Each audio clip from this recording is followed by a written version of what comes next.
సృష్టి బాధ్యతలు తీసుకున్న బ్రహ్మదేవుడు శబ్ద, స్పర్శ, రూప, రస, గంధాదుల సూక్ష్మభూతాలను పంచీకరణం చేసి వాటి నుండి ఆకాశము, వాయువు, అగ్ని, జలము, పృథ్వీ అనే 5 స్థూల భూతాలను సృష్టించారు. పంచీకరణం అంటే ఏమైనా 5 సూక్ష్మ అంశాలను తీసుకుని వాటిని కంబైన్ చేసి 5 స్థూల అంశాలను సృష్టించడం.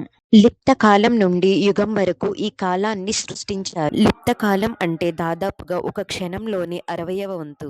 అలాగే జనన మరణాలు గల ప్రాణులను, ఋషులను సృష్టించారు. అలాగే బ్రహ్మదేవుడు తన కళ్ళ నుండి మరీచిని, హృదయం నుండి భృగు మహర్షిని, శిరస్సు నుండి అంగీరస మహర్షిని, చెవుల నుండి అత్రి మహర్షిని, ప్రాణం నుండి దక్షుణ్ణి, తొడ నుండి నారదుణ్ణి, నీడ నుండి కర్దమ మహర్షిని, సంకల్పం నుండి సర్వసాధనములకు సాధనమైన ధర్మముని సృష్టించాడు. ఇంకా బ్రహ్మదేవుని దేహం నుండి లెక్కలేనంత మంది దేవదానవులు ఉద్భవించారు. అలాగే బ్రహ్మదేవుడు ఒక ఉత్తమమైన జంటను సృష్టించాడు. ఆ జంటలోని పురుషుడి పేరు మనువు, అలాగే స్త్రీ పేరు శతరూప.